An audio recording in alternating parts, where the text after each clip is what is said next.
guess it's time. Good morning. Thank you for hanging in there. It's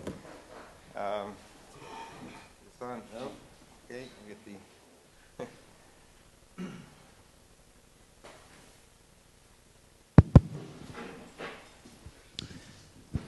Okay, so we have some program changes today. As you know, we took advantage of the slight lightening of the load to go to single track. Everything will be in this room.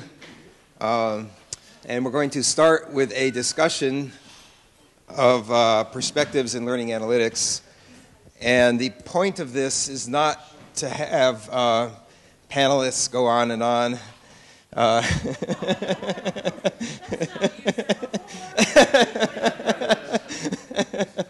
But rather to have initiated discussion with some brief perspectives on learning analytics research, and then really draw you into the discussion. But I shouldn't say too much more because Eric's going to set that up. Let's see, I was asked to do a couple of announcements, and I'll show you the program. And then we have some other announcements. So first of all, there is a track actually that used to be called Learning Analytics last year, but we weren't getting enough submissions, and at this conference everybody's into social media, so we decided to call it Social Media and Learning. But four of us are obviously active in the learning analytics community and very much encouraging your submissions to the Hawaii International Conference on the System Sciences. It's a great venue for connecting with people from other fields, because there's all these different tracks with very diverse different fields, and usually the people who go there are the ones who can afford to, which means they're prominent in their fields. It's a good networking location, as well as being in Hawaii.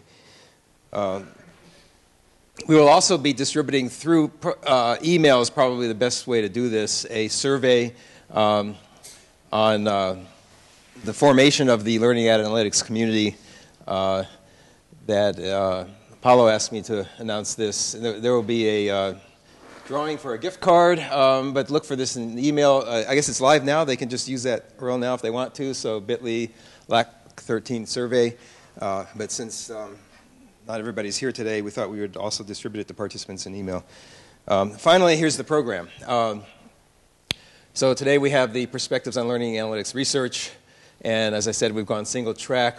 We have one paper in the affect analytics track, 2 social network analysis, and 2 analytic architectures. To accommodate this, it shifted about 20 minutes later. At the closing, we will have a presentation for the next conference location, as well as, I guess we were going to, repeat the who won the best paper for those that weren't there last night, but probably most of us were there last night. Okay, so I'm going to turn it over to Eric now. There's a few more announcements, and then he'll start the discussion. Thank you, Dan. Good morning, everybody. Nice to see that some of you will sit through it until the very end. That's great. Yesterday I announced that we have this opening for a professorship that could be about learning analytics in my group, and so Doug asked me if he could make a similar announcement, which I've only allowed so that I had an opportunity to once more remind you that we have an opening in my group. But anyway, here goes. Okay, thank you, Eric. So if you can't get the position there, maybe you could try it with us. We're looking, as you've probably noticed, there's an awful lot of us here from the Open University in the UK who are interested in learning analytics, doing interesting stuff. We want to do even more. We're looking for a completely new professor in learning analytics to help us do even more. We can't clone Simon. There's no one quite like Simon. But we want a professor of learning analytics, very senior person, someone with a great profile who can move us forward. There's the URL with the details. Why should you come and work for us instead of when you maybe could work with them? We have some excellent data at the Open University. We have 250,000 students all learning online. We've got excellent people to work with. There's also me. We've got some really cool labs, sort of small HCI style labs, and then a really big capture lab that you can do all sorts of stuff in. And it's only half an hour away from London, which is a great place to go to connect to all sorts of places that you might want to go. So come and join us. Come work for us. It'd be great. Thank you. Thanks, Doug. We've got all of the above except working with you, so make up your own mind. And of course, the weather is much nicer here in Belgium. Yeah. I was also asked to let you know that there will be a special issue forthcoming on learning analytics for a number of journals, including one we didn't mention yesterday, which is the, I think it's called GTEL, Journal on Technology Enhanced Learning, right? So that's upcoming. The deadline for papers is passed, but the issue, I think, will be out in about a month or 6, something like that. Yeah, okay. So I was also asked to ask you, I'm just someone who passes messages around, that's my role here apparently, to have a look at the Wikipedia page for learning analytics. I should have checked, I haven't. Please just enter that, Leuven is the center of learning analytics and that we're the, and apart from that, there's nothing really much you need to do. But seriously, I think you may want to have a look at this sort of page. If we all spend 5 or 10 minutes on it in the break, I'm sure we can raise its quality substantially. Or was that lower its quality? No, raise. Okay, good. That, I think, concludes. Let me quickly check what I wanted to... No, one more thing I wanted to mention. I've been asked to say something about a local LAK event, an additional one that will take place. And so I'll pass the floor to Sheila. Yeah, just to let you know that we are actually going to try and organise a UK LAK event. So this has come together very quickly over the last couple of days with Naomi at the OU. It's probably going to be in Edinburgh, probably in July, but it's all a bit vague. But if anyone from the UK or anywhere else would like to join us, then please speak to myself or Martin or Naomi or DM us on Twitter. But yeah, we'd love to coordinate and get as many people involved that way as possible. Thanks. Thank you. And that concludes the morning announcements, unless if someone wants to wave at me and said, you promised me to say something about something else. No? Okay. That concludes the morning announcements then. And that brings us to the polar session, right? Solar polar. The idea was a little bit to just ask a few people to reflect on the state of learning analytics, what you've heard over the past few weeks, and what struck them. We will do that with 3 presentations. I'll switch the slides. Then the floor will be open for people to make some additional remarks. So this would be a good moment for you to think a little bit.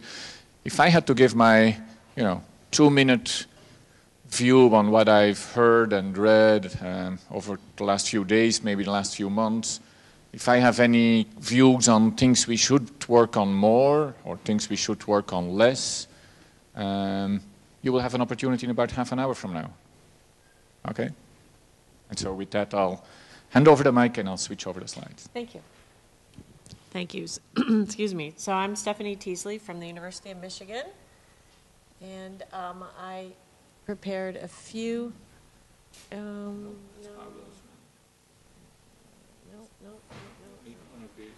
It's on the desktop still here. Frontiers. The Frontiers, yep.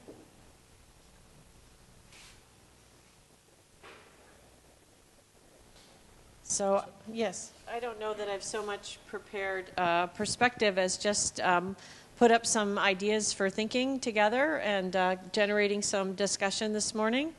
So, one of the things that I want to point out to us, all of us, is to remind us of the importance of what we're doing here. And this lifted from an article in the New York Times just a few days ago. I think someone tweeted this as well. It was about a product, CourseSmart. And I found this particular sentence in the article, just the popular press, and it to me typified sort of what could happen if we're not in there doing scholarly research and talking about what we're doing.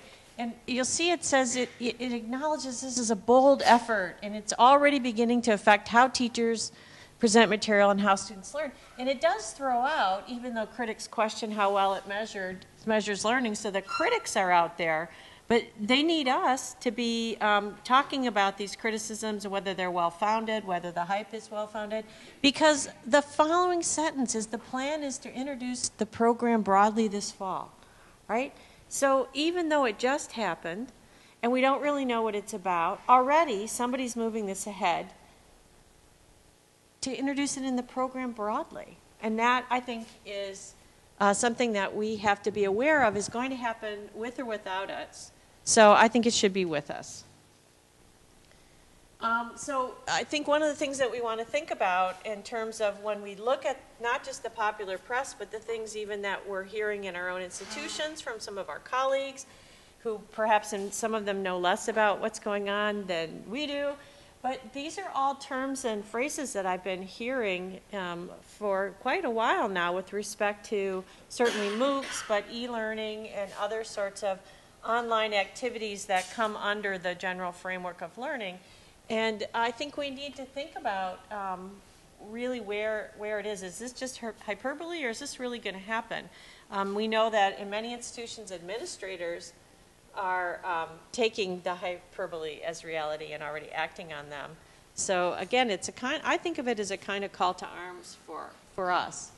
And this, I just got a message yesterday from one of the program officers at the National Science Foundation. I mean, not me personally. This was a broad message that came out to people who get funding from the National Science Foundation, in particular this division. But he was noting to us, assuring us that the budget proposal had gone into Congress, and he was listing, and it was for an increase, a healthy increase to the budget of the National Science Foundation, which is always good news. But I was pleased to see that, in particular, one of the areas that were called out is what we call in the U.S. cyber learning, and that it's an interdisciplinary exploration, and it has enormous potential. So that is a call to us. We sort out the hyperbole and the reality, and that's how we can really realize the enormous potential that I think that the kinds of things that we're dealing with really has for changing education. So here's just some quick thoughts I had last night about challenges for us, because we are a new field. We've been talking about that a lot. It's only the third conference, so I think it's still appropriate. But just a few points I wanted to throw up for discussion. You can see them here. Don't fight old battles or create artificial battlefields. And we've heard a few of this going on during the conference today. So the second one is expect rigor. I think that we have to produce very good work, because we are at this moment when we have the potential to make a tremendous difference in what happens in education.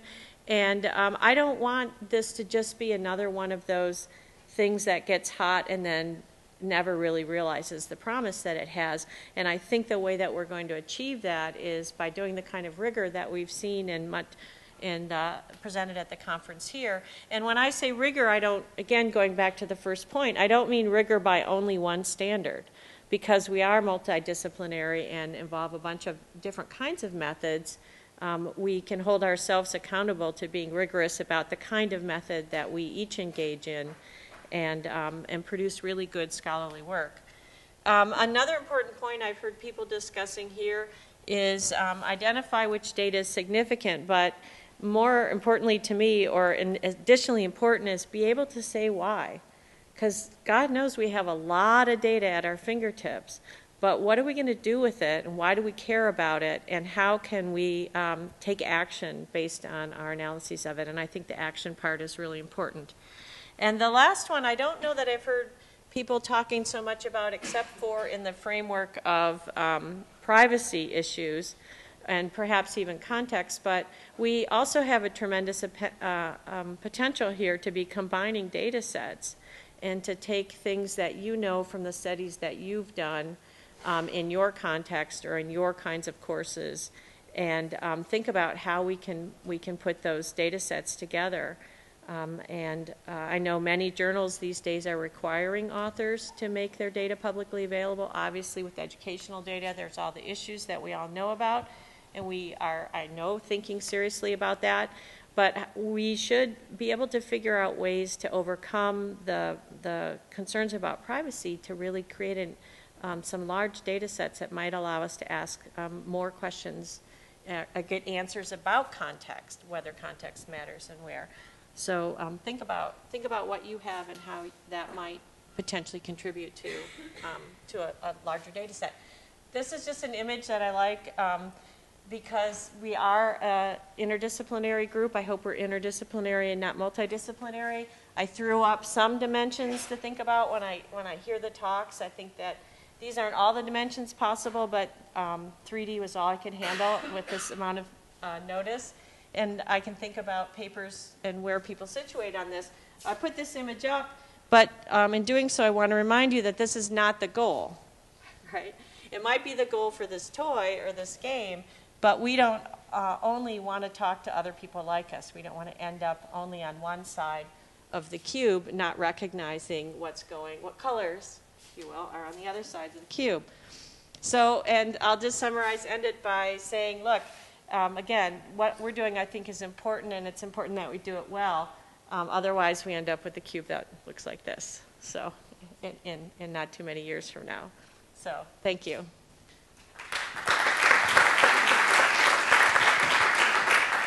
I think we're going to go in order and then take questions. Yeah? Okay. Great.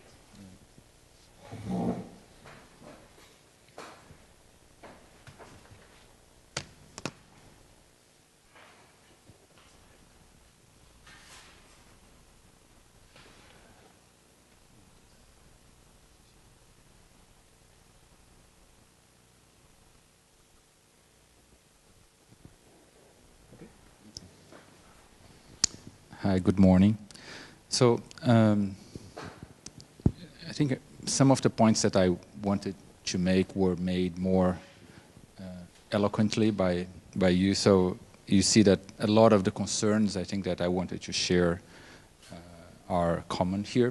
But I wanted to start with this, which is, we teach what we can measure. And as much as there are lots of niche schools and private schools that can venture into a lot of new kinds of things, project-based learning and all kinds of things, for the vast majority of at least K-12 education and also higher education, what is taught is what can be measured. And the way I came to learning analytics was because I wanted to measure types of learning and content that were not easily measured by multiple choice tests and things that we already have. So for me at least, and I think for many of my colleagues here, one of the key goals of learning analytics is to identify types of learning that we care about. For example, in my case, project-based learning, learning with physical objects and tangibles and things like that.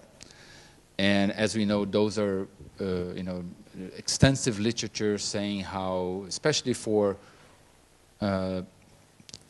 kids that are not, the top students in the class and all of that, having interaction with tangible materials, doing project-based learning, working in teams and all of that is extremely beneficial, especially in science and mathematics. So if we know that those kinds of learning are more inclusive, they will bring more people to perform better and all of that, I think it's our responsibility to try to design technologies and data collection and data analysis techniques to show that those kinds of learning can be measured in an objective way. So what I'm particularly interested in is how you measure open-ended learning. So when kids are working on projects, are there ways that you can use different kinds of sensing, of data collection techniques and all of that to measure that and to produce dashboards that can help teachers manage project-based learning and all of that? So I think one responsibility that we have is to, for each of us to think about types of learning that we really care about and design methods to measure it. Not just, let's say, look at what is taught today and the kinds of things that are done today in schools and then just optimize it and make it massive. And I think this is one of the things that, this community could have a really huge impact, because it could be an overnight impact in a way. If you design ways to measure things, schools, they have huge incentives to adopt programs that are, measurable and all of that, as you all know. Second thing that I wanted to talk about is that, of course there is a bias towards cheap data, so it's a lot easier to just analyze data that is easy to collect and maybe that's already available and all of that.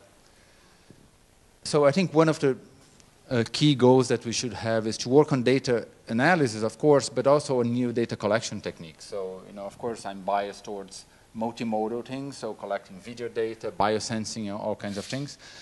But I think as a community, we need to, be careful about not being seduced by huge data sets that are easy to capture and that might be easily available, but might not have any big impact in changing education. So, this bias and this seduction of cheap data is something we should care about. Sometimes you have to spend a year just designing a data collection technique while your colleagues are looking at all these other data sets that are easy to collect and all of that. So, you feel bad that you're spending all this time, but it might have a huge impact in the future, much more than just looking at what's available. And this is, of course, a little bit of my bias, but connected to the idea of cheap data, we know that learning is social, that the social aspects of learning are fundamental for any kind of theoretically sound claim for learning. We know that learning is multimodal, that people get information in different ways, they react to learning in different ways. So I think the danger here is that, of course, it's easier to collect data of you interacting with a computer because it's just technically much easier. But there are lots of stuff going around, stuff happening around you when you're doing some kind of work on the computer. There are people you're asking questions to. There are friends, colleagues, teachers talking to you. There are all these interactions that we can't just completely ignore and pretend that we are picturing the entire learning experience of students. So I think acknowledging, the social aspects of learning and those kinds of things are fundamental. It sometimes requires changing some of the ways we look at data, collecting new kinds of data, but it's very important. And finally, 2 points that I want to make is that, I think this community is very unique in which we are in a interesting time politically and economically that for some reason there was a huge interest in education from corporations and companies and governments and all of that. Those interests are not, when you see everybody like some unanimity about things, you should be careful because there's something wrong. Governments and companies and everyone talking the same way about the same thing. It's, I get a little worried. So there are huge political and economical interests, and those might not be the interests of the students, right? So we have big corporations that are now thinking, wow, there is a huge opportunity in MOOCs. We'll have these testing rooms all over the world, and then people will just watch lectures online. We'll test them in those rooms and make lots of money. I don't know if that's the best way to do higher education. A lot of people want to do that in K-12 education too, so, you've seen probably in the New York Times and other places these pictures that remind me of this kind of dystopian future movies where kids are sitting in front of computers, isolated from each other and clicking buttons and doing like multiple choice quizzes and all of that. So I don't think we want that kind of future. And we should be aware that, we can't be naive and think that this is just any other research community. There is something that's huge things happening in a very short horizon of 1, 2, or 3 years. And we should be aware of that. And then connected to that, and my last point is that, we need to be disruptive. We need to be public intellectuals because, as I said, this is no ordinary research community. There's a lot of really impactful stuff going on. In their university systems that are being dismantled because of the suspicion that MOOCs will be a better solution and all of that. There are K-12 education systems that are being completely revamped to use blended or online learning, even without any great evidence about the effectiveness of those methods. So. It would be easier to just be, okay, we just look at data, we're scientists, we just sit on our computers and run R scripts and stuff like that. But that's unfortunately not, what I think this community will be about. when we see people talking about this, I really like the slide with the kind of cliches that people keep saying, at the end of the classroom and all kinds of things. So when we see things like that oftentimes are not research-based, we should speak up. We should say, hey, I have a study that shows that actually, no, it's not the end of the classroom, or it's not that this is true and all of that. So I think we'll have a big opportunity and a big responsibility there because, as we know, if you study like emergent systems or complex systems, those kinds of, the public opinion, and it's not a linear thing. There is an article in the New York Times, and 2 days later it becomes true. Everybody, governments are actually implementing it because it was, in the New York Times or on a CNN, or because some education visionaire said it, and then it becomes. So I think there will be we have a big responsibility by kind of dismantling these smoke screens that we see and doing research showing that things are true or not true and all of that. And I think it's a big responsibility for the EDM and the LAK community, and I think it's both exciting and a big weight, but I think we should be careful about those things. And so those are my points. Thank you.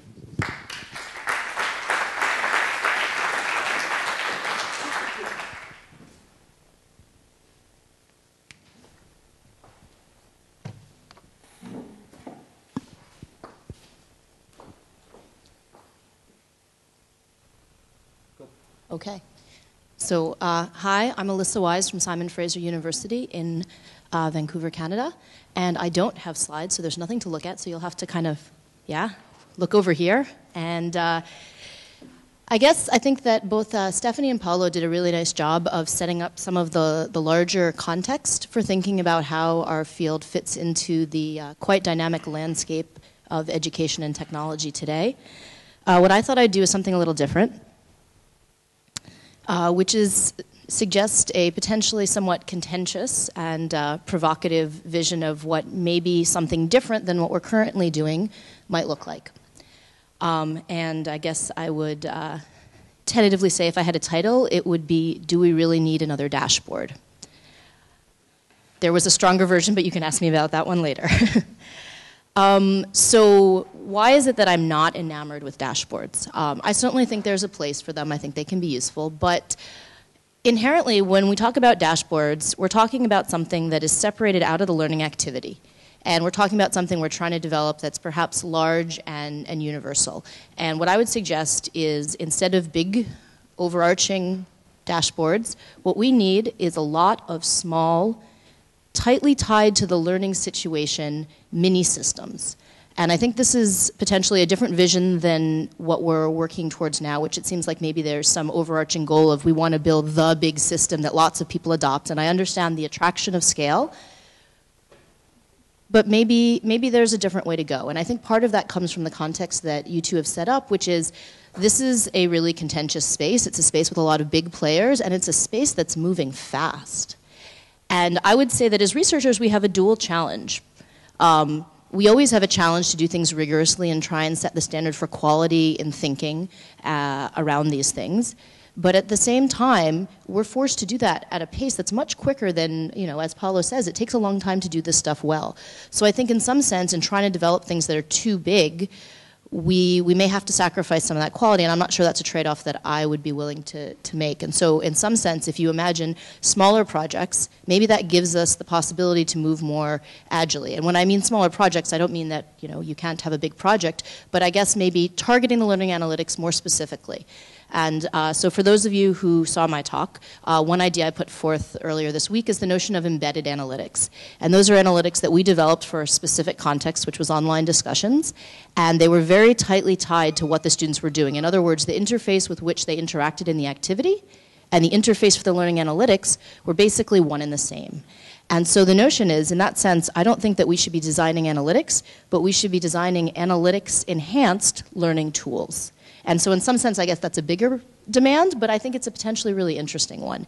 And so if we start doing that, then that might suggest that, you know, we're not building the one system, but that collectively we're building a lot of systems that are really good for the learning activity or the learning topic or whatever it is we're focusing on, and that by doing that, we can each move more quickly, creating a spectrum of things that actually could provide a viable alternative to some of these large systems.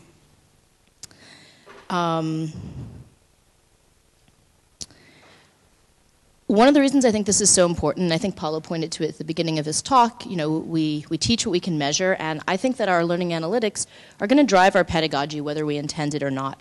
And so I would suggest that the notion of consequential validity is something that we all need to think about in our work. And thinking about exactly what implications and assumptions are embedded in our systems and how that's going to affect how people teach. Are they going to need to teach in certain ways and have certain activities that generate certain kinds of data? If we develop a really good system that is reading text for one particular assignment, does that reduce a teacher's incentive to start to developing new assignments? And so I think our goal should be to develop systems that are flexible, that promote innovation and a diversity of approaches, and not start to shuffle everything into one box. Because even if it's a good box, I would claim there's important value in diversity that we'd run a danger of losing. In thinking of all that, and this is perhaps another contentious point, I would also argue that we need to really keep the human and the person at the center of our focus. Obviously the data is important, obviously the learning theory is important, obviously the algorithms are important, but at the end of the day what we're trying to do is help people learn. And so earlier this week someone said, well, we shouldn't be data miners, we should be data geologists. And over dinner someone said, you know, it's really more like data archaeology, because we're trying to tell a human story. And I think Paulo mentioned also the notion of the context, and that, you know, sometimes the naturally collected, easy, cheap data isn't capturing everything. And I saw several talks this week that did an interesting job of trying to figure out the context for the data. And sometimes it was by collecting more electronic data, sometimes it was by collecting data in other ways, sometimes it was about going to the situation and actually trying to validate in more qualitative ways what the data was telling us. And so I think that there's a lot of different methodologies we can employ, but thinking about the data in context and the data as part of human activity and supporting human activity is really important. And I think that ties into this notion of agency, which I'm pretty big on, in terms of there's a lot of power involved in data. And moving forward, I feel much more excited about a future in which the data is used to empower people, and thinking about how we can set up systems that support people but leave some of that interpretation power in their hands. Not just the power to take action based on really, really good recommendations, but also some of the sense-making piece, because I think that's important in seeing analytics as sort of an extension and tool that we work with, not something that we're controlled by. And finally, as a couple of comments that came to me about methods, I think it was Stephanie who said, don't play loose with theory or methods, which I liked a lot, because I'd say that probably most people in this room, when you say theory and methods, get maybe a little bit more excited about one than the other. And I would suggest that one thing we all need to do is perhaps maybe be a little more willing to play in the other half of the sandbox, myself included. And I would also say that as we're talking about learning analytics, we need to think a little bit more about what are the hallmarks of quality learning analytics systems. What are the standards that we're looking at? Because there's some standards and methods, but I think looking at the systems as a whole, we don't always have the same image in mind. And I think having some discussions about what would be criteria for a system that we're seeing as valid and effective is an important target to have. So hopefully that's enough provocation to give us a few things to talk about.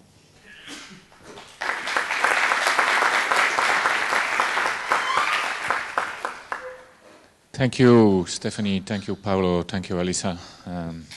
Well, we'll soon find out if it gave people enough to talk about, because this is when we'll talk about it. So the floor is open. Does anyone want to, give his own reaction to something you've heard? But you may also want to add to what was said so far. And it didn't take very long to get started. This is tiring, so I'm going to ask Jose to do this.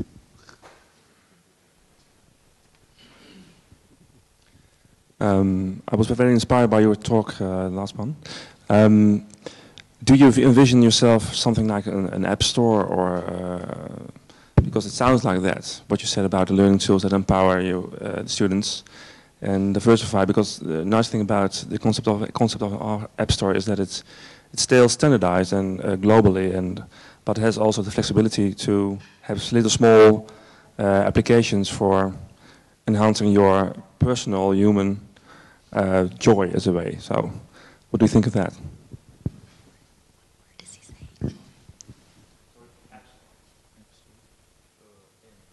Oh, App Store. App Store, like Apple. Yeah, yes. Okay. Sorry, I thought it was one word, and I was trying to figure out which word it was. You know, that actually did occur to me when I was sort of typing up my notes and thinking about that there could be this notion of the App Store and diversity, and the apps almost become add-ons. I didn't mention it because I think that there may be, I don't know how much things are standalone pieces. I don't know how much they're available, but maybe there is an analytics App Store that's something out there, and that idea that there's lots of different choices. I think that's really important. So yeah, I think that's a neat way to think about it.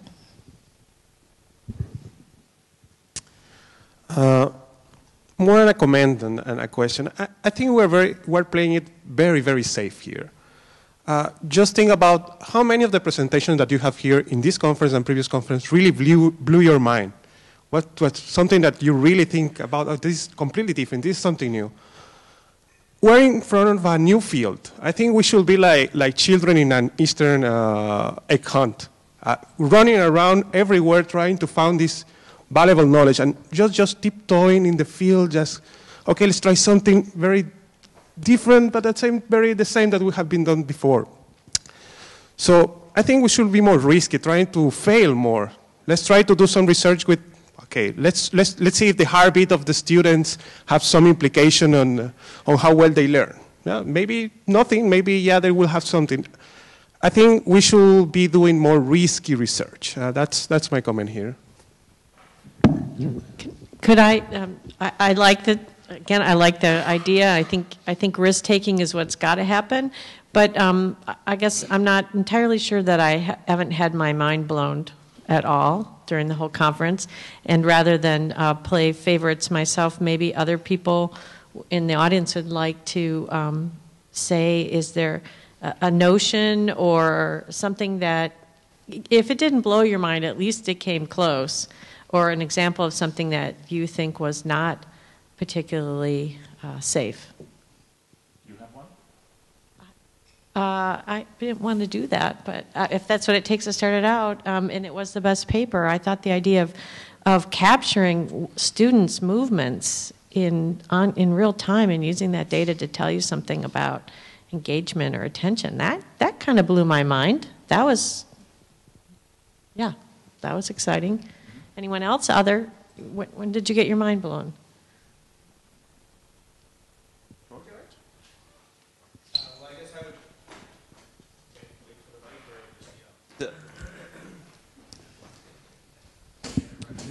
I'm actually reminded of a text that I haven't thought about in years, but when you mentioned this, getting your mind blown, it was varieties of religious experience that went back to 100 years ago. And one of the evaluation points where most people don't have religious experience like a big bright light, it's more progressive, iterative, and almost educationally. So I think in terms of the conference series so far, the first couple of years and then this year as well, I think it's very much been a progressive awakening, at least for me, just in terms of, and this was nicely captured by Paulo in his talk, but the way in which we sit at a very critical and important point. And I agree that we need to be provocative and we need to have huge, big ideas that challenge everything about how we think about teaching and learning. But I also think we have a dual role to play in this regard, where people are looking for answers. The New York Times is saying these things aren't tested. And if we're out there saying, we're going to do a urine analysis to see if your apple juice made you a better learner today, there's a sense in which we do have an obligation to make sure the questions we're asking are provocative but practical and applicable to a classroom setting. So I guess what I'm trying to emphasize is my experience has been much more progressive realization of how significant analytics will be in the learning experience going forward. And we do have a bit of a duty of care role to play as researchers in making sure that we honor and respect the structure of learning as we do that kind of activity. Anyone want to? not be progressive and say whether we got two people who maybe got their mind blown up there. I don't know. Maybe the people who really got their mind blown aren't here this morning. They just couldn't get out of bed. Hi, I come from the educational technology field. And so for me, this is mind-blowing. And it's mind-blowing in terms of learning about data collection and data analysis and being able to add that into the educational technology field that has been somewhat static in that area. However, there are two areas that I think really need to be developed within the learning analytics community. One is information visualization.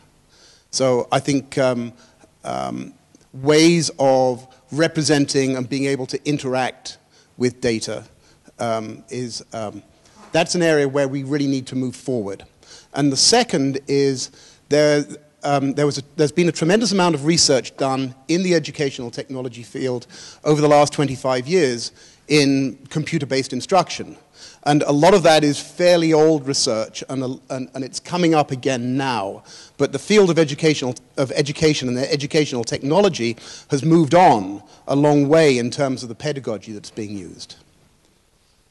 So it is a matter of reference, but it doesn't mean that your call to arms isn't also valid. But what else do we have up there? No? Changed your mind? Your mind came unblown? No. Down here. So what kind of blew my mind now that I'm thinking about it is that we didn't... So I'm a computer scientist, and I have heard a lot of talks by computer scientists, and as soon as it comes to education, there's often a lot of hand-waving and imaginary learners. And come to think of it, I didn't hear about very many of them these past few days. And I think that what really blew my mind is the extent to which everyone, or at least the talks I attended, maybe I attended only all the right talks, but many of them were really grounded in theory about learning, and that I think is really exciting. And I'm glad to hear that you took away that I love this concept of imaginary learners, because so much of what we hear or read about are either imaginary learners or really extreme examples, as if those examples represent the general population. So I like this concept of imaginary learners. I don't want to if we want to move on from a different topic, feel free, but I'm trying to make this interactive. And over here on the end? Yeah? Oh, I'm sorry. No, I'm sorry. Hi, I'm Phil Winnie. I'm an educational psychologist. And I'd like to pick up on two things I heard, one in Paulo's talk and one in Alyssa's talk. And in the interest of honesty, I should declare I'm also from Simon Fraser University, where Alyssa is.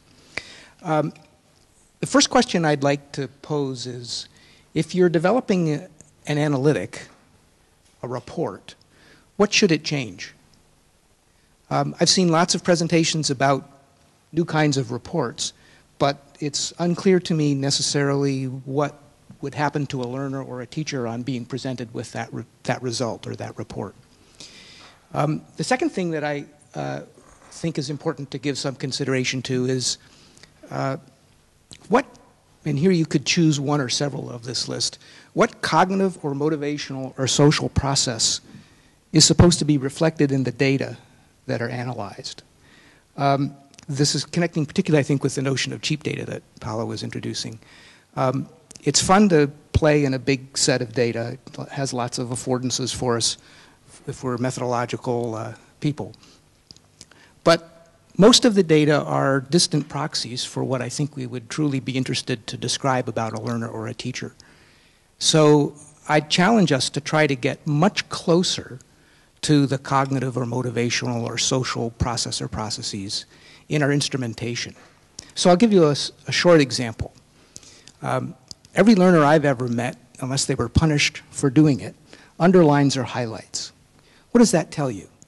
It tells you that they're making a distinction about the information that's colored or underlined relative to the rest of the information. And the challenge is figuring out what standards have they used in metacognitively monitoring that information, and do they use those standards consistently, and do those standards, when they're applied consistently, promote learning, build a platform for motivation, elevate social intercourse, etc.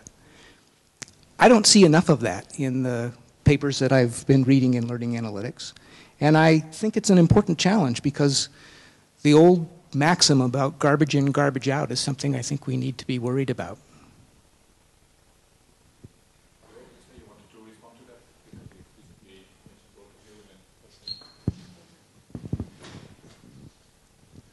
Yeah, no, I just want to quickly say, I think that's, the garbage in, garbage out is a concern we should have. And, I think there is very, great things you can do with numbers and statistics and, numerical methods. But there is a way that sometimes I see that used, which is to kind of mystify a little bit what's actually happening. So, we use like big names for, big methods in machine learning and names that people can't understand, so they assume we know what we're talking about.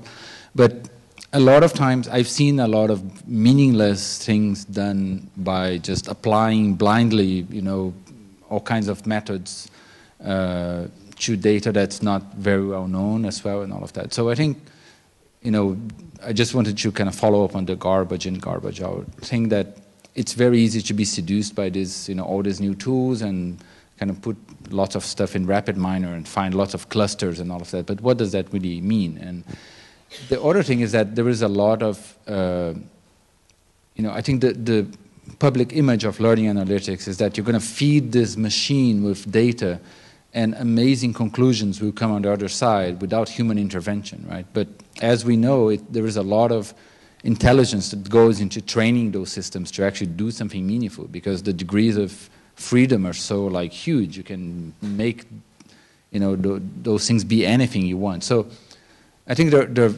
important things that we have to be careful about, and in that sense, being careful about how we're training those systems and explaining to people the limitations of what those things do, right? So that they don't expect magic to happen when it can't happen. Yeah, just two points to follow up on. One, I think what you were talking about with the methods, something that's sort of been percolating through my mind throughout the conference is that often, we end up with a method. Sometimes we have questions we want to answer and then we find the method to do it. But there's often, I think in this community, sometimes we start with methods and see what they can do for us.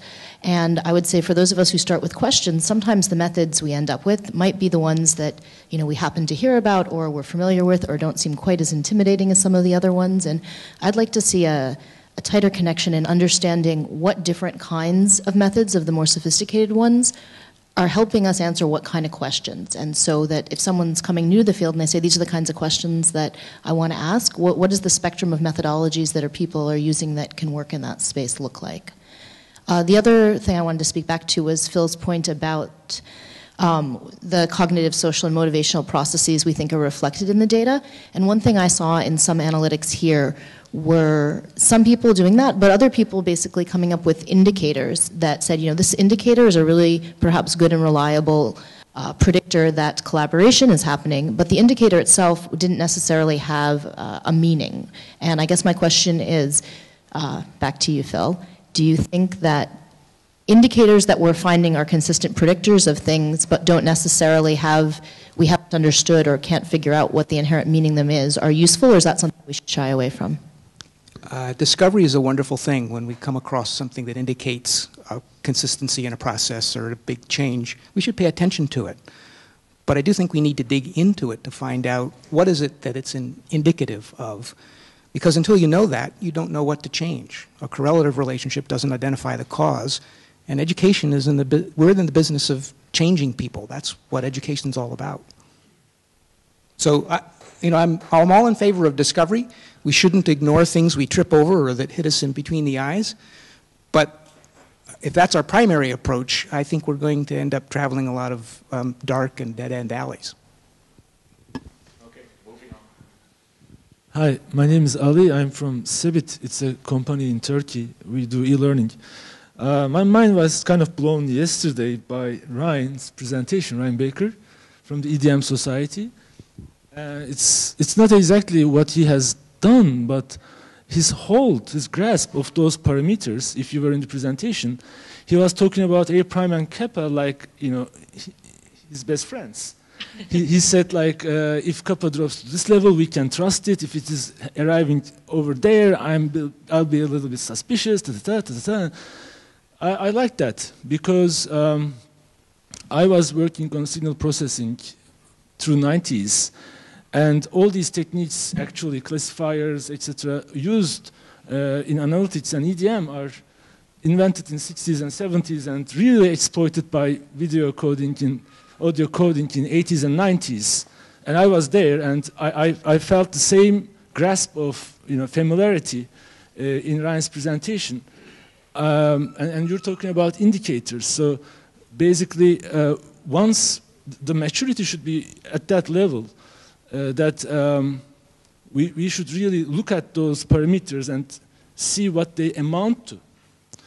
And then that will trigger us to do the intervention, which is also a surprising point because I haven't seen any intervention papers around here. Now that's the critical bit, because you can distill a really critical bit of information, but the way you use it may make all the difference. There is this whole giant field of behavioral psychology. You can present something in this way and it makes a lot of impact, and you can present something much more reliable in a silly way and it has no impact. Actually, it has opposite impact. So it has to be coupled. The results of analytics must be coupled with some behavioral psychology. Thank you. Question. You want to respond to that? Be familiar with how you work with data and then the intervention piece. Anything you want to add to that? Yes. Okay. All in agreement. That should make us worried, though. Okay, next question. Hi, my name is Jelte de Jong. I'm working on a startup in the field of dyslexia and early identification of dyslexia. The question I have is on driver's seat and co-piloting of, on the one hand, the academic community, here being represented by the learning analytics people, and the entrepreneurial community. I think the numbers are staggering. In the past years, a year ago, the first accelerator focused on education technology was founded a bit more than a year ago in California. And since then, about 20 accelerators have emerged in US, London, and elsewhere, meaning that every year we can now expect around 400, if not 1,000 to 2,000 startups in education. Some of them might die, but some of them might actually be big. So this is a major accelerating force, and it might be for good or for bad, probably both. So my question to the panel is how you or we as an academic community should collaborate more or even more proactively with entrepreneurs that have brilliant ideas and are there for very different motives, making money, doing good, or everything in between. But they are a fact of life, and I think they are much more important than they have been until literally 1 or 2 years ago. And I think that's going to change the way this field is being shaped. Thank you.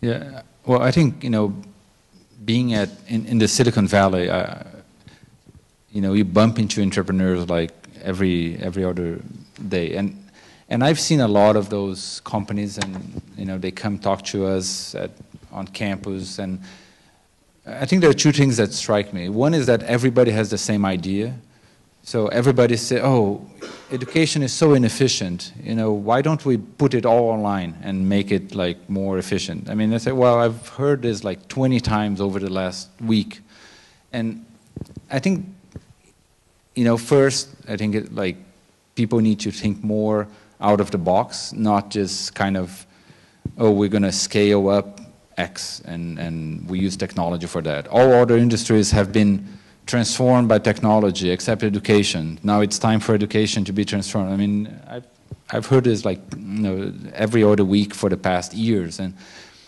so I think that's one thing. The other thing is, I think entrepreneurs, they bring a lot of energy and a lot of speed to the implementation of things that academia cannot offer. At the same time, I think the relationship right now is a little weird because a lot of and this goes both ways, but a lot of entrepreneurs, they don't want to listen to research because it crushed their dreams of, you know, fortune and fame. So people come to me and say, "Yeah, we're going to put this stuff online so that students everywhere can do it, and then I'm going to charge like $5 a month and be rich and all of that." And I say, well, you know, this has been tried 20 times and it didn't work, and there is research showing that. And then people say, "Oh, this guy, you know, he's just envious that I'll be rich. He's trying to crush my dream." And then I see a lot of them failing because the way entrepreneurs consume research, I think, should be more a little different. And then maybe the collaborations should be maybe more productive too, because a lot of times, you know, I mean, the other side also, there are problems like people come to academia and say, "I want you to start a company," and then you say, "Yeah, let's design a 5-year study to see if you can, you know, start your." It doesn't work as well. So I don't know exactly how those things should work, but there are problems and now that, you know, with analytics and all of it, and the startups that the numbers that you mentioned, those things are accelerating in a way that I've never seen before. So I think that's, you know, adjusting how those collaborations happen is an important point that we have to address. The other thing is, I think it's also important to think about how we allow multiple forms of training to happen in the community. So entrepreneurs, sometimes they want to, you know, learn the basics of the field. They don't want to do a PhD and all of that. And I don't think right now there are good ways for those kinds of professional development to happen. You know, the same goes for teachers, for school principals and all of that. I mean, there is a lot of need for training people to consume data, to consume analytics. And I don't think we have good models right now on how to.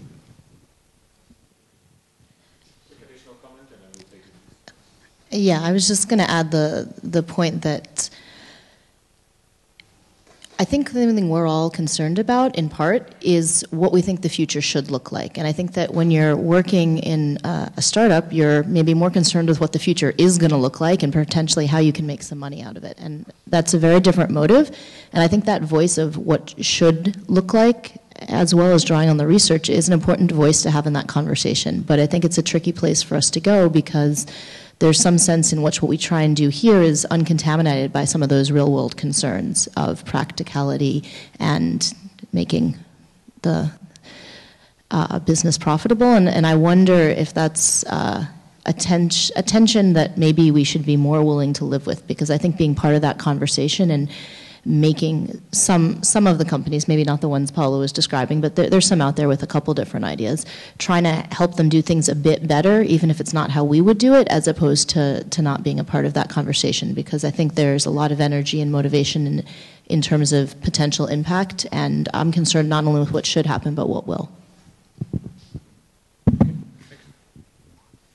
So I wanted to go back to this mind-blowing question, and one of the things that blew my mind at LAK 11 and LAK 12 was Purdue Course Signals, of course, everybody knows from Campbell's group. That blew my mind. I thought it was great. SNAP from Shane Dawson's group and so forth. And I didn't see things like that at this conference. And I think the part of those that blew my mind was the immediate scalability throughout the institution. I saw those and I thought, oh my God, this can affect 20,000 learners on our campus. That's cool. Or it can affect half of the faculties and half of the instructors. And so this is kind of the opposite perspective than Alyssa had here. I'm less interested in these really highly refined questions, really highly refined ed theory, and a 40-person grad class that was the cohort that the study was done in that showed the really nice p-values. I'm more interested in the results that were tried on thousands or tens of thousands of students. And I feel that there's a lot of other ed tech communities out there. iCalt, ECTEL, AIED, there's lots of them. And those ones historically have often focused on these small studies with small n's, but really strong questions, really obvious questions, or very clear questions, I should say, as opposed to obvious. And so I thought that was one difference between this year's LAK than the previous LAKs. And I was kind of looking to try and find what's the new big technology that somebody's going to buy and spin off and sell to whoever, that I'll be able to say to my provost, look, your interest in learning technology in the institution ties directly to my research. And I didn't really find it here. So I was a little disappointed by that. Okay, on that positive note, no. We'll take first a few more questions and then I'll get your reactions again. So Dan and then wow, I kind of want to change what I want to say here, but I was going to lead into something that Alyssa said. But this, maybe to take what you just said to lead into what I was going to say, this has, I guess, partly to do with what we're about here. And there's been some conversations, is LAK about MOOCs mainly? I mean, why should we have a track on MOOCs? That's a specific application. We don't have tracks on particular other applications. But the large scalability has been a big motivation for LAK. The idea that a whole lot of learners are, quote, throwing off a lot of data, and if we use big data techniques, we can then do things at big scale. But on the other hand, we also wanted to have, one of my objectives here was to, there's been talk about big players are moving quickly, so I wanted to bring in the learning science research into that to inform that big players moving quickly. So maybe what you're saying is we succeeded too far in that direction. I've been thinking about, is LAK going to be a conference where people from different stakeholders meet and interact? It's kind of a boundary conference. Or is it going to have a core identity, and what is that identity? I think maybe it has to have both, like a core periphery structure. The core identity, I think, is close to what Alyssa was saying, and of course, obviously it's going to be what I wrote in the call for papers, that I think that the core focus would be looking at development of new analytic methods or understanding existing ones in relation to how they inform learning or education in an actionable way. I still want to see a stronger emphasis on that. I think we moved in the right direction, but I didn't see enough papers that really looked carefully at this is how the properties of this analytic method have affordances for action in education. Both of those strongly coupled together, and it's hard to do. I see some of that, like in maybe Alyssa's work in the tracking reading, the multimodal studies, the eye tracking, the paper that got the best award. Even in a poster, there's a poster that has like looking at graph motifs as a possible way of understanding collaboration patterns. It wasn't developed well enough to get beyond the poster, but that kind of stuff has potential. But then an issue there is if it really is on let's develop new ways that analytics inform learning, once you've got it nailed down, then it no longer belongs at this conference. Then it goes off to the learning science conference that's just going to use that method, to solve some other problem. By the way, we rejected a good paper, really good paper in learning science because it just used existing techniques to address some problem. And I said, you need to rewrite this to look at what the techniques did. They said, well, sorry, we can't really do that. So are we about informing big, fast-moving things with big data? Are we about developing new innovative techniques that may require more expensive data gathering? There's been some tweets about, we can only do things that are cheap versus we need to do things that are expensive. I've said enough. Okay. Thank you, Dan.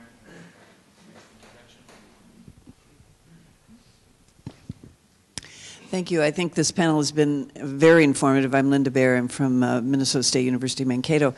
One of the things I think that comes around and together, and I think that Dan has really started focusing more on the core function of LAK as LAK versus all of analytics and the whole world around analytics. One of the compelling things I think we have to continue to be aware of is the more big data continues to impact education, the more we need the research everybody's doing to help inform what people are going to do with that data.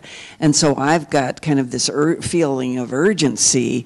We've got to continue to get out ahead of what's going on because the politicians and the policymakers are going to grab stuff in the push to be more efficient and effective, and we're going to wonder a little bit of what happened to us. So I guess my main question would be, how do we stay kind of ahead of the game with this community of learners and researchers that care about analytics and having it be right, but also get it right fast enough to stay ahead of those that are going to start using this data regardless? Thank you. So a question about speed and depth, or yeah. Any quick responses while I'll walk over to the next? Well, the somewhat depressing quick response I would say is I don't know that we can be ahead of them. I think that academia is really good at thinking deeply, but I don't know that being on that bleeding edge is what we're naturally good at. So I guess I think that the answer really has to be in partnerships, because I think trying to get ahead of them on our own is not feasible. Other people may disagree, though. I think just a quick comment is that, I think every community needs like their spokespeople. So there might be some people here that are already doing that, and I don't think it has to be necessarily an explicit choice. It's normally the more senior people, they can talk more to the press, to the public, and all of that. But I think those people, they have some responsibility of communicating a message and knowing the research that's going around and making the connection between this community and the public and the press and all of that.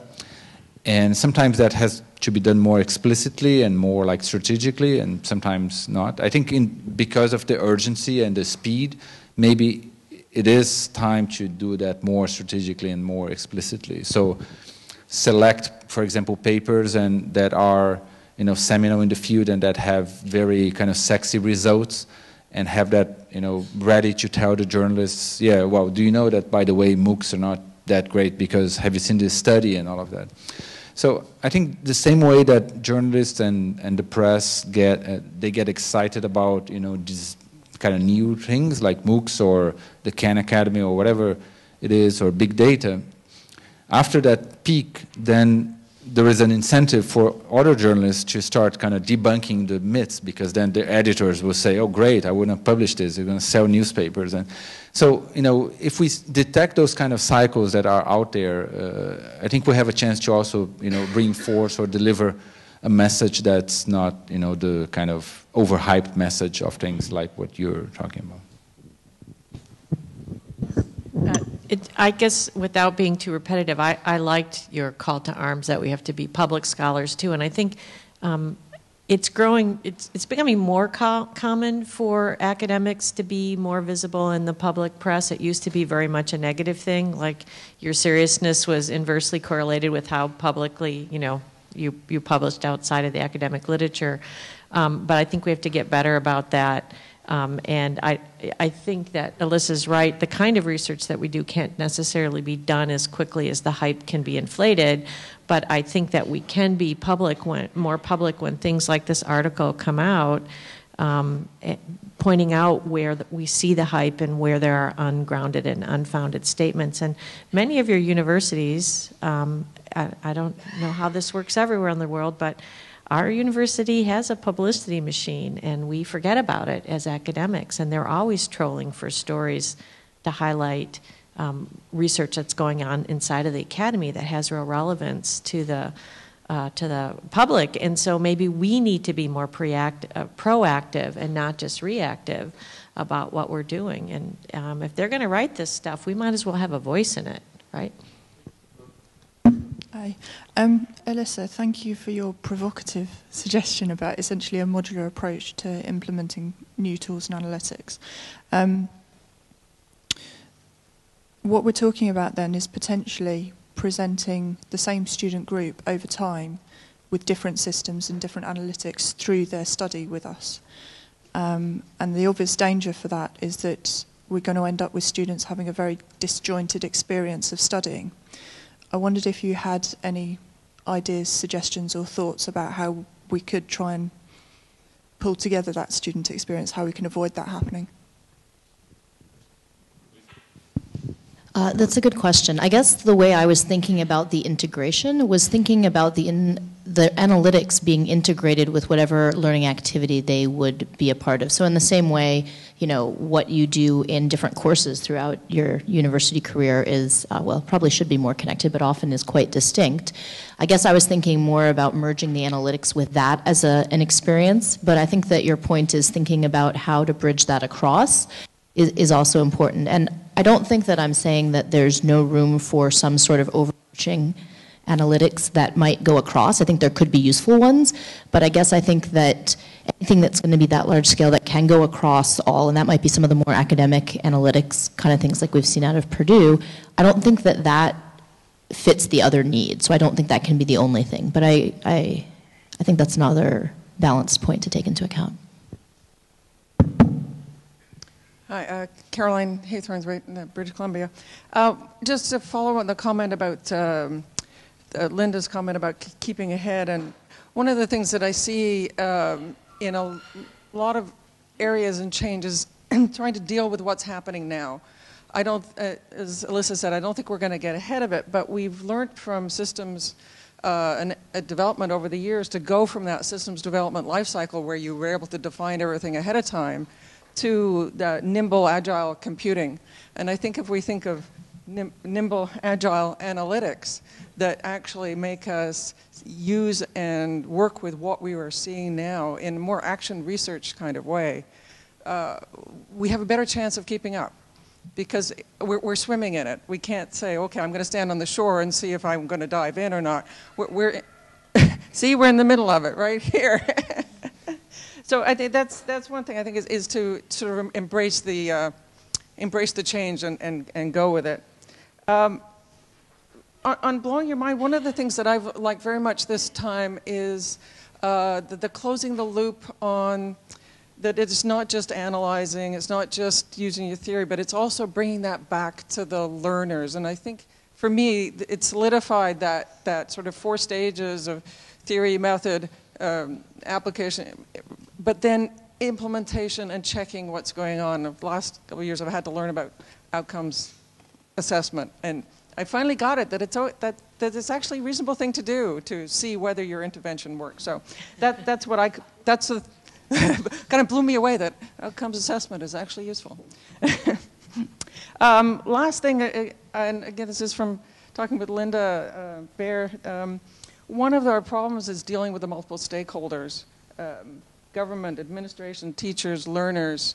Who are we talking to? So, I mean, I think our core here was talking more among researchers, and that's a good niche, but some of us have to, there's still that outside that, you know, we have to be the public intellectuals, and I think that's a perfect statement for all of us, and hope to embrace it. We'll take some last questions, and then I'll ask for some last comments from the panel, and then we'll close. This is just Phil Long from University of Queensland, and just a quick comment reminding, mostly reminding myself to do it publicly here, that Dan made a comment about boundary agents, and one of the roles I think that we play in this is to be boundary agents among these stakeholders and to provide a framework within which that hype can be interpreted, because at least I know at our institution there's a tendency to try to quickly assess where they think they should be and then often express that in a policy sense by buying something, and then the problem is solved and they can move on. And I think one of our formal roles as an interdisciplinary group is in fact to be those boundary agents, and both amongst ourselves but also to different stakeholder policy folks. And a side comment, reflecting back on the importance of doing this work for the explicit intent of informing learners of options that can potentially improve their management of their own learning. I'm struck by the sort of juxtaposition that started this conversation about saying, aren't we, do we need another dashboard? And yet, for many learners, the dashboard is in fact the way in which much of their quick and dirty interactions with their online environments are mediated. And so one of the questions I guess I have for the group is, what other mechanisms of feedback to the learner in real time are effective and useful than a visualization of that sort? Thanks, Phil. We'll take at least 2 more, and then I'll give you an opportunity, the 3 of you, to respond. So I was wondering, speaking kind of as a techie who wonders how research kind of purely in computer science can actually be useful and really move things forward, as opposed to doing something that everyone else has done but in a different way, and it's a new way. So for instance, we saw yesterday some computational linguistics methods. We saw some really interesting network methods. And the question I'm wondering is how we can channel energies so as to say, I'm not going to build yet another computational linguistics method. I'm going to take this problem that exists that someone found and try to create a computational method that can do better along some metric. And I'm just wondering what ways we could imagine of kind of channeling that. And for example, to Alyssa, seeing as you don't want to build a giant system and you have a tiny system, would you be willing to share that tiny system and provide, and kind of maybe, so EDM has competition, or had one competition at any rate, I don't know whether they've done it again.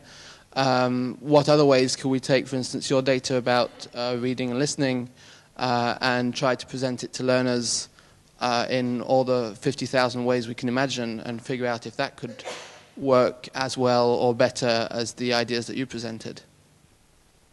One more? So this also jumps off Linda's excellent comment, and it has to do with the companies that provide learner analytics and their visibility at this conference. And I think there's a number of smaller entrepreneurial startup companies here, but where are the Blackboards who have a learning analytics solution they're trying to sell to us, and the Echo 360s that have the same thing? And what is the relevance of our community to these partners, these commercial organizations that I think were more prominent earlier on and now seem to have disengaged a little bit for the research community? And what will that mean for us if the trajectory continues over the next couple of years? Will we be the people who are really changing those products, which then often get sold back to our institutions and actually employed for our learners? And I guess I'll hold out ITSs, which have had 30 years of research but are not broadly used in our institutions. And I think that in part that's because of that. It stayed as a narrow-focused research question and then only really got used, well, it's used in K-12 in many places, but in very specific domains and not nearly as broadly as the LCMS, which frankly isn't that exciting, but is used everywhere. Thanks. We'll round off the input from the floor here, and I'll give each of you a final moment to say something. You can also say, hey, I've got nothing to say, let's have coffee. That's fine too. I just want to say I think that what many of you have said is as interesting as what we've said, and I'm excited to be part of a community that is thinking broadly and bringing up hard questions and challenging each other. And I look forward to you bringing your thoughts and your colleagues to the next LAK, and maybe you have some tangible way to address some of the comments that you heard here. If you're sitting here thinking, I have some work about that, or my work relates to that, then let's see you next year. Tell us about it.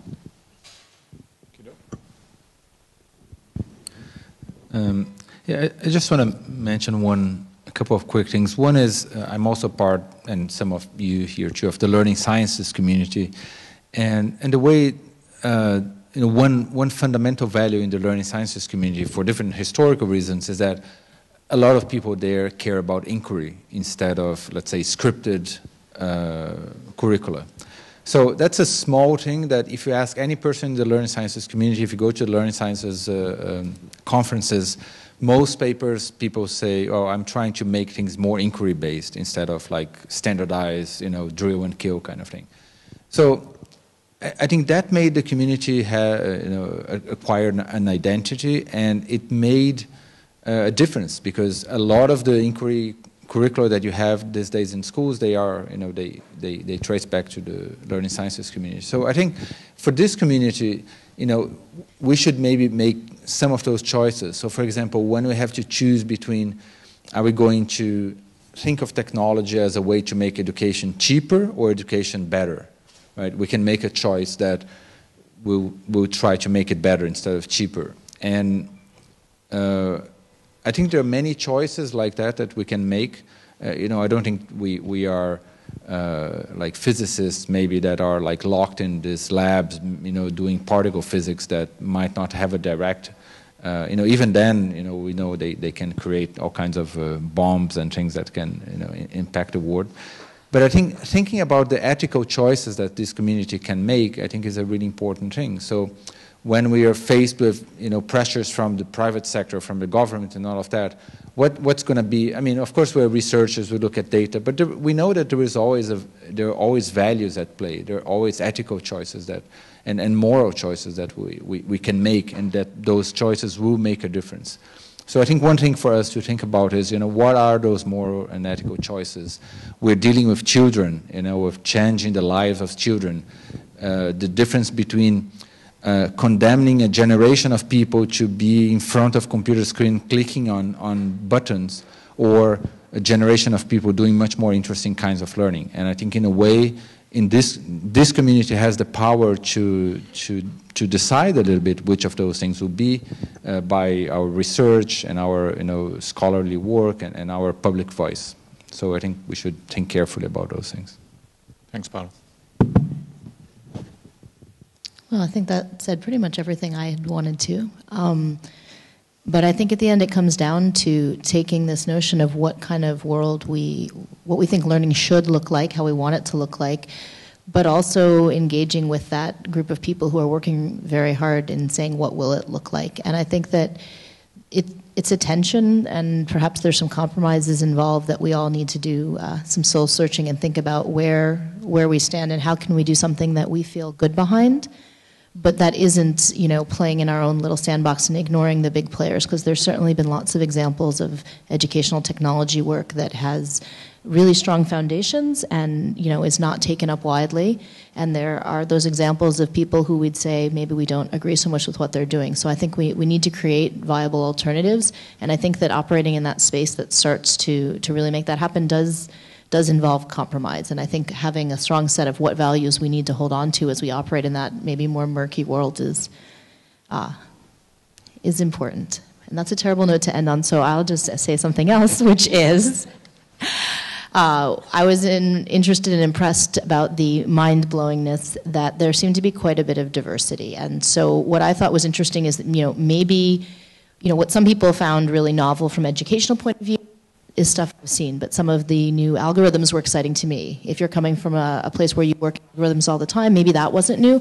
But so I do think that there's something interesting and new in the agglomeration of the different kinds of things we're doing. And so, a question is, maybe it's not breaking boundaries in that sort of home discipline, but it is in the way that it's coming together to have a unique connection of things that we're working on.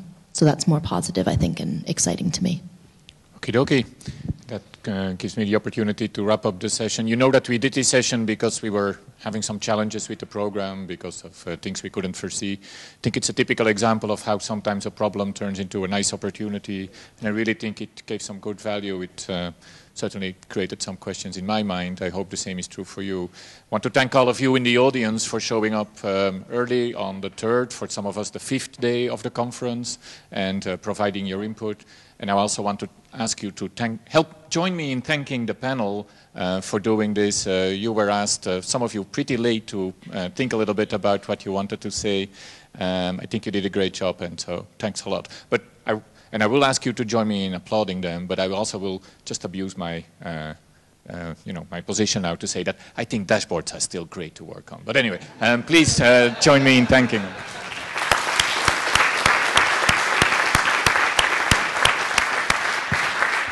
Coffee served.